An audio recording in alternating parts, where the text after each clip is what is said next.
አርእስተ ዜና የዋልድባ አብረንታንት ገዳም ያጋጠሙትን መሰረታዊ ችግሮች በዘላቂነት ለመፍታት የልማት ስራዎችን ሊሰራ መሆኑን አሳወቀ።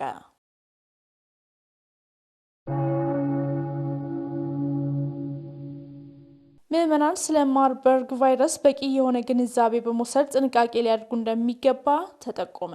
ተመልካቾቻችን እኚህና ሌሎች ዜናዎችን ወደ እናንተ ይዘን ቀርባለን። ተከታተሉን።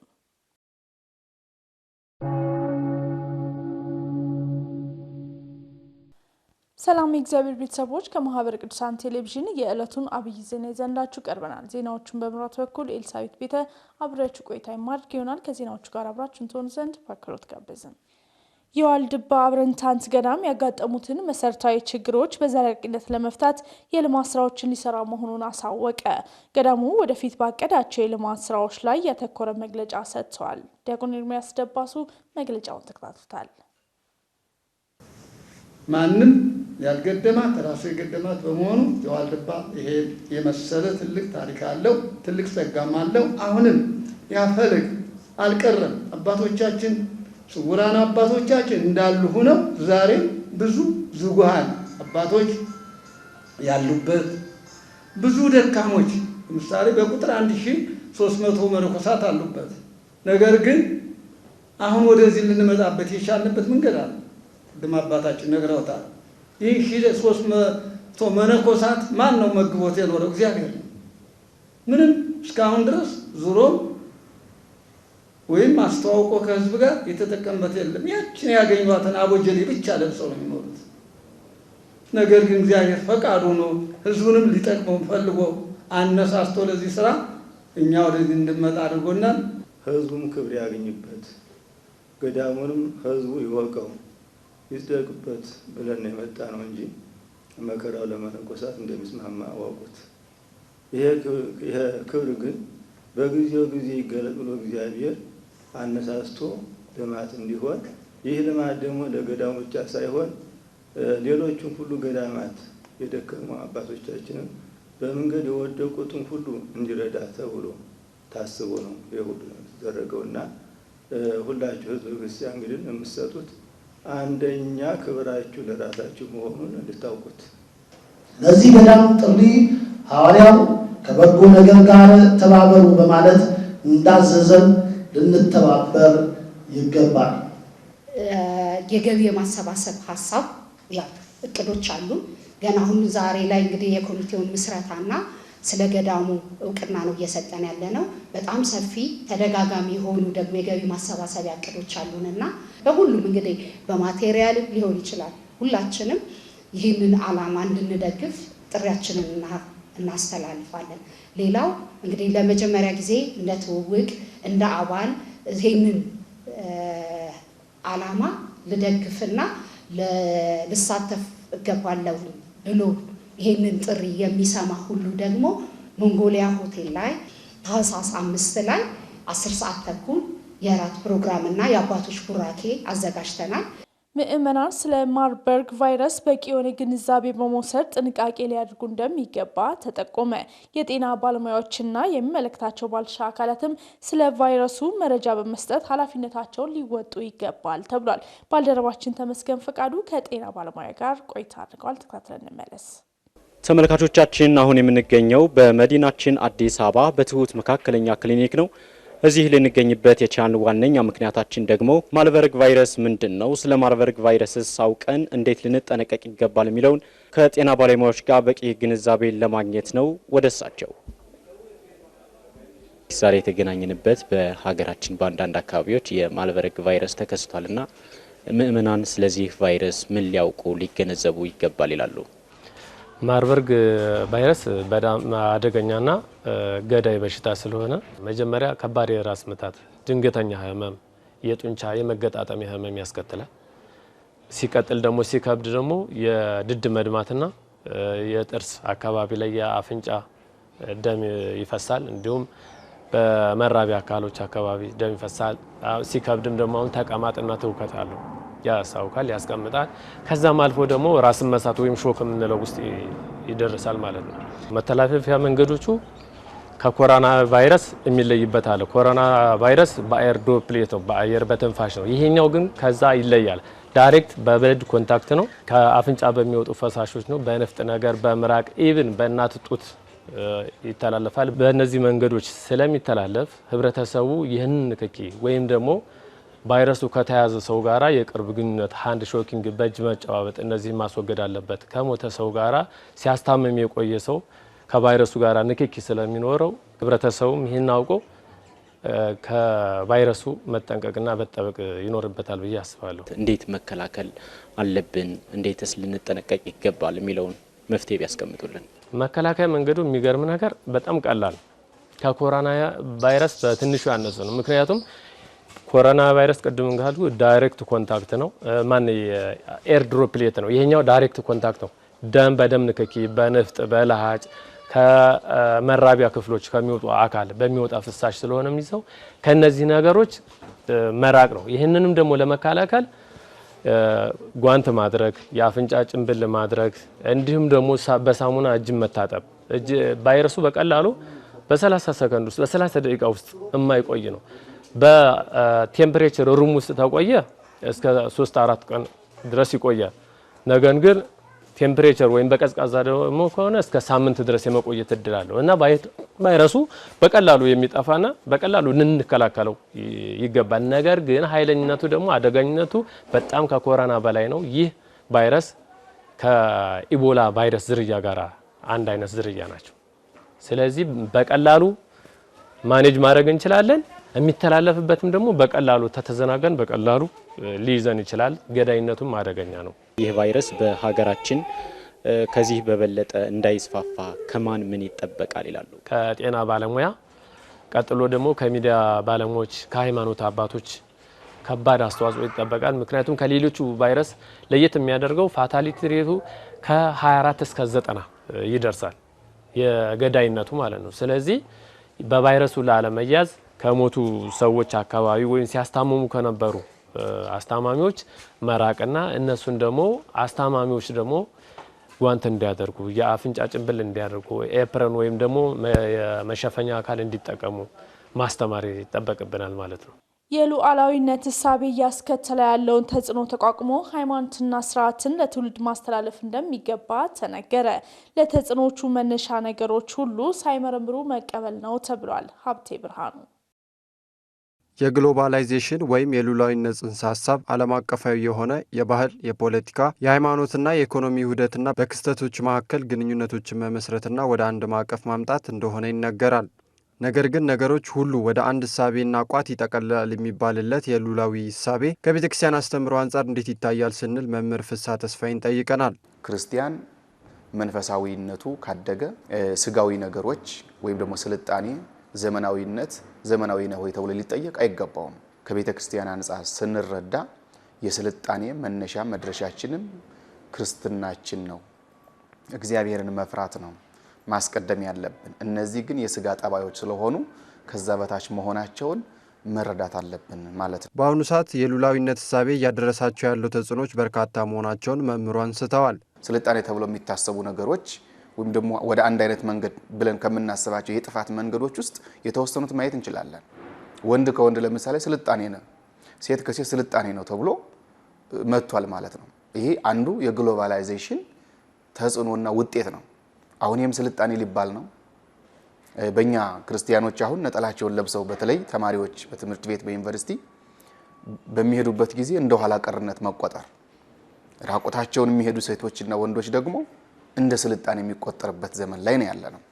ስለዚህ ከዚህ አንጻር ነው ማየት ያለብን። የጥፋት መንገዶችንም የያዘ ነው በውስጡ አስተውለን ካየ ነው። ቤተክርስቲያን ላይ የሚያደርሰው ጉዳት ስንል እኮ እኛ ራሳችን ነን ቤተክርስቲያን እኮ ማለት። ስለዚህ እኛ ላይ የሚያደርሰው ጉዳት ምንድነው ብለን መረዳት እንችላለን።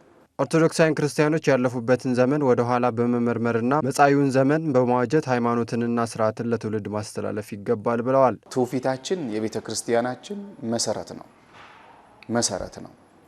ሁሉም ነገር ከትውፊት ነው የመጣው። እንዳንጠፋ ከእግዚአብሔር ከአምላካችንም ጋር እንዳንጣላ ጥንቃቄ ልናደርግ ይገባል። ክርስቲያኖች ከእግዚአብሔር ጋር እንዳይጣሉ ህይወታቸውም የተስተካከለ ከመሆን አደገኛ ነገሮች እንዳይፈጠሩብን መጠንቀቅ ያስፈልጋል ማለት ነው። በቤተ ክርስቲያናችን አረዳድ የቤተ ክርስቲያን ልጆች ክርስቲያኖች ኦርቶዶክሳውያን ስንረዳ ስልጣኔን ወደ ኋላ ማየትም ያለፍንበትንም ነገር ወደ ኋላ መመርመርና መመልከትም ስልጣኔ ነው። ዕጣን የምስጋናና የእርገተ ጸሎት ምሳሌ ነው። ከጸሎታችንም ጋር ወደ እግዚአብሔር ፊት እንደሚደርስ ይታወቃል። የዕጣኑም ጢስ ከቅዱሳኑ ጸሎት ጋር ከመላኩ እጅ በእግዚአብሔር ፊት ወጣ ተብሎ የተነገረለት ዕጣንና የማዕጠንትን ምስጢራዊ ጉዳዮችን አንስቶ ባልደረባችን ናሆም ገብረ ኪዳን ተከታዩን ዘገባ አሰናድቷል።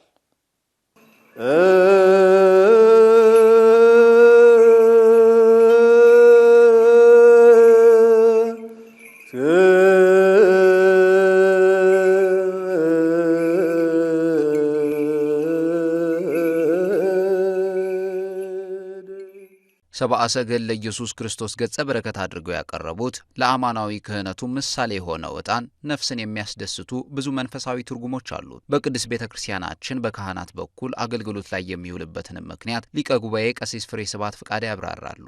በቤተክርስቲያናችን ምእመናኑ ወደ ቤተክርስቲያን ሲሄዱ እንደ እጅ መንሻ ያ ማለት ነው በሰውና በእግዚአብሔር መካከል መገናኛ ለኃጢአት ማስተስሪያ አገልግሎት የሚውል ነው። ሁለተኛው እዚሁ ጋር ተያይዞ ሳላነሳው እንዳላልፍ ዕጣን በአገር ላይ በሽታ በተፈጠረ ጊዜ ወይም ደግሞ ይሄ ማለት ወረርሽኝ ሲመጣ ለሱም አገልግሎት በብሉይ የሚውል ነበረ።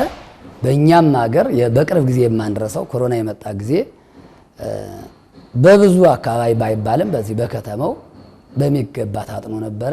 ይህም ተመስክሯል ባይ ነኝ። የዕጣኑ ማሳረጊያ ጽንህ ወይም ማጠኛ ዕጣን ሲነሳ አብሮ የሚነሳ ነው። ይህም ከመቤታችን ጋር የሚያስተሳስረው ምሳሌነት እንዳለው ቀሲስ ፍሬ ስብሐት ያብራራሉ።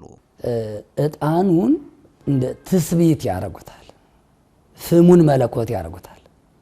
ማይጠንቱ ወይ ደግሞ ይሄ ማጠኛው ደግሞ እመቤታችን ለምን መለኮትና ስጋ የተዋሃደባት እመቤታችን ናትና ፍሙና ዕጣኑም የተገናኘው የማይጠንቷ ወይም ደግሞ የጽህናው ላይ ነውና በእመቤታችንና በዕጣኑ መካከል ያለው ምሳሌ ምንድነው ካለን ሰውና እግዚአብሔር ልክ በዚያ በዕጣኑ እንደታረቀ ሁሉ የተለያየው ሰው የታረቀው በእመቤታችን መሆኑን እዚህ ጋር አገናኝተን ስንመለከተው በግልጽ ያስረዳናል ማለት ነው። ምእመናን ምሳሌነት ያላቸውን ነገሮች ማወቅ እንደሚጠበቅባቸው ያሳሰቡት መምህር ፍሬ ስብሐት አክለውም ተከታዩን መልእክት አስተላልፈዋል።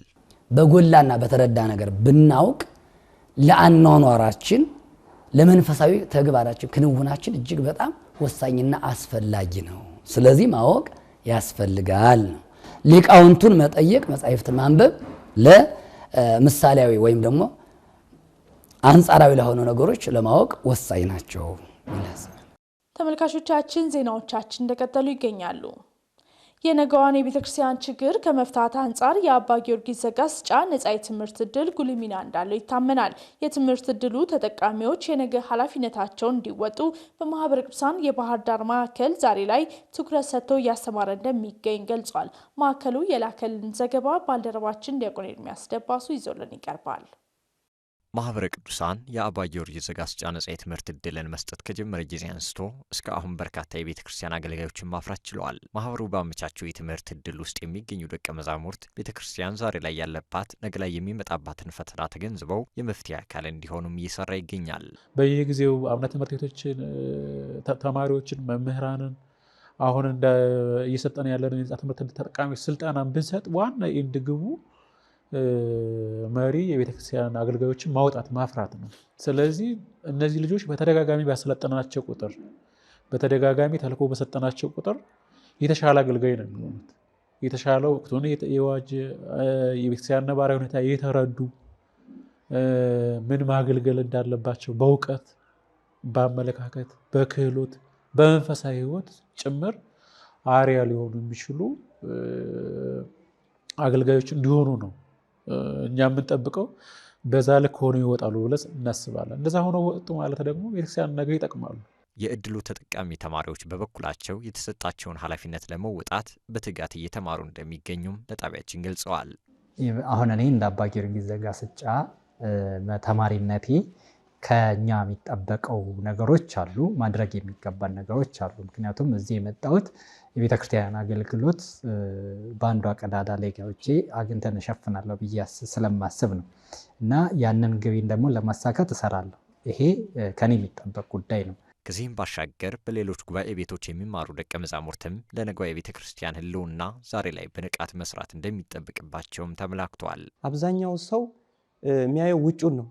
ለምሳሌ አንድ ሰው ተምሮ ሲቀጠር መቀጠሩን ነው የሚያየው አብዛኛው ሰው፣ ወይ ደሞዝ መብላቱን ያይና እንደካሌ ለመሆን ነው አብዛኛው የሚማረው። ይሄ ሳይሆን ቤተክርስቲያን ዛሬ ምን አይነት ደረጃ እንዳለች፣ ምን አይነት ፈተና እንዳሉባት ዛሬ በሚዲያም ከሚዲያ ጋር ተያይዞ ስናይ አንዳንድ ፖስቶችንም ስናይ ነበር። እንዴት ቤተክርስቲያን ላይ ምን አይነት ጥላቻ፣ ምን አይነት ዘመቻ እንደተነሱ። ስለዚህ ይህንን ሐሳብ ለነሱ በማስተላለፍ የንቃት እንዲኖራቸው ቤተክርስቲያን ላይ ምን አይነት ጠላት እንዳለ እኛ ደግሞ የት ደረጃ እንዳለን ይህንን አውቀን ደግሞ ጊዜያችንን አሻሽለን እንዴት መስራት እንዳለብን ለጓደኞቻችን ለማካፈል ነው የሚል። ከውጭ ወዳገኘነው ዘገባ ስንሸጋገር ብፁዕ አቡነ ዲሜጥሮስ ቅድስት ቤተክርስቲያን በመወከል አባታዊ መልእክት ማስተላለፋቸውና ለሳምንታዊ የውጭ መረጃዎቻችን ባልደረባችን ነው ገብረ ኪዳን። ብፁዕ አቡነ ዲሜጥሮስ ቅድስት ቤተክርስቲያንን በመወከል አባታዊ መልእክት አስተላለፉ። በተባበሩት አረብ ኤሜሬትስ የኢፌዴሪ ኤምባሲ ባለሙሉ ስልጣን ሆነው ለተሾሙት ለክቡር አምባሳደር ዶክተር ጀማል በከር ህዳር 20 ቀን 2018 ዓ.ም የእንኳን ደህና መጡ መርሃ ግብር የተሰናዳ ሲሆን ብፁዕ አቡነ ዲሜጥሮስ የሊባኖስ የተባበሩት አረብ ኤሜሬትስና የመካከለኛው ምስራቅ አህጉረ ስብከት ሊቀ ጳጳስ ቅድስት ቤተክርስቲያንን በመወከል አባታዊ መልእክት አስተላልፈዋል። አምባሳደሩ ከብፁዕነታቸው ጋር በነበራቸው ቆይታ ከዚህ ቀደም በሀገረ ስብከቱና በኤምባሲው መካከል ያለውን ጠንካራ ግንኙነት በማጠናከርና የኢፌዴሪ መንግስትን ወክለው ቅድስት ቤተክርስቲያንን እንደሚያገዙ ቃል መግባታቸው ተገልጿል። ብፁዕነታቸውም ሀገረ ስብከቱን በተባበሩት አረብ ኤሜሬቶች የሚገኙ አብያተ ክርስቲያናትንና ኦርቶዶክሳውያንን በመወከል የእንኳን ደህና መጡ መልእክት አስተላልፈዋል። ለክቡር አምባሳደሩም በተባበሩት አረብ ኤሜሬትሶች አቡዳቢ በሚኖራቸው ቆይታ ስኬታማና ፍሬያማ የሥራ ዘመን እንዲሆንላቸው መልካም ምኞታቸውን ገልጸዋል። ይህንንም የመካከለኛው ምስራቅ አህጉረ ስብከት ሚዲያ ዘግቧል። ከተመሰረተች 50 ዓመታትን ያስቆጠረችው የለንደን ጽርሐ ጽዮን ቅድስት ማርያም ቤተክርስቲያን አገልግሎት መስጠት ጀመረች። በዚሁ ባሳለፍነው ሳምንት የለንደን ጽርሐ ጽዮን ቅድስት ማርያም ቤተክርስቲያን ግንባታዋ ተጠናቆ በብፁዕ አቡነ ያዕቆብ የሩቅ ምስራቅ እንግሊዝ፣ አየርላንድና አካባቢው ሀገራት አህጉረ ስብከት ሊቀ ጳጳስ ተባርካ አገልግሎት መስጠት ጀምራለች።